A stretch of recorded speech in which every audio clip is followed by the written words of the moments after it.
We have now a pathology in the media system in this country. And in order to fix it, there are several things that are necessary. One is an active and engaged public. And happily, for the first time, that seems to occur in the realm of media. There are organizations like freepress.net that have hundreds of thousands of members, chapters all over the country, and because of the internet are able to mobilize supporters. Those organizations are tremendously important in demonstrating to the Congress and to the FCC what people want from media policy. You also need a Congress that cares about the public interest and doesn't just believe in some notion of the magic of the marketplace, which has left us in the state that we are right now. We do have a Democratic Congress, but as most people know, without 60 votes in the Senate, it's very hard to get something passed. And so a filibuster-proof Senate would be very helpful. In addition, on the White House front, that's the place where the members of the FCC get appointed. And the Republican Party has proven that its notion of FCC enforcement is let the market do it.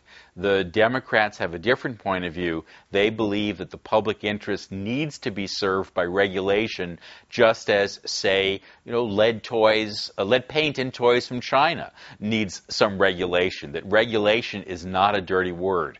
And so ultimately what it comes down to is the same kind of grassroots efforts of getting people in power who support your views. That doesn't mean that there aren't Republicans who don't support this. Or to put it positively, there are Republicans who support a public interest agenda in the media. I mean, one needs to be reminded that the bill to create at least some form of public financing for campaigns was the McCain-Feingold bill. Senator McCain, as a Senate Commerce Committee chairman, was a champion of the efforts to hold networks and stations accountable for what they do. Trent Lott, who is on the Senate Commerce Committee now, is a co-sponsor with Byron Dorgan of North Dakota, the chairman of that committee,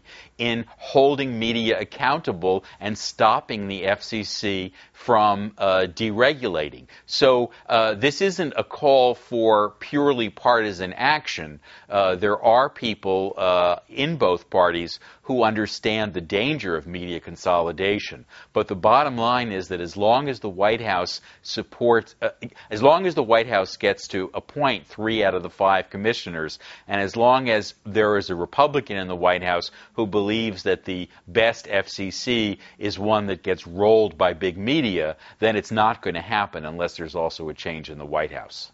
When Michael Powell, Colin Powell's son, as it turns out, moved to deregulate media, it was public interest groups that banded together and brought to court the case, the famous Prometheus case, which got the Third Circuit of Appeals to send it back to the FCC. So groups like freepress.net and Common Cause and others who are allied with them, those groups are the ones who, on a grassroots basis with members and chapters all over the country, they're the ones who are mobilizing these kinds of email campaigns and letter and phone call campaigns, and they make a huge difference.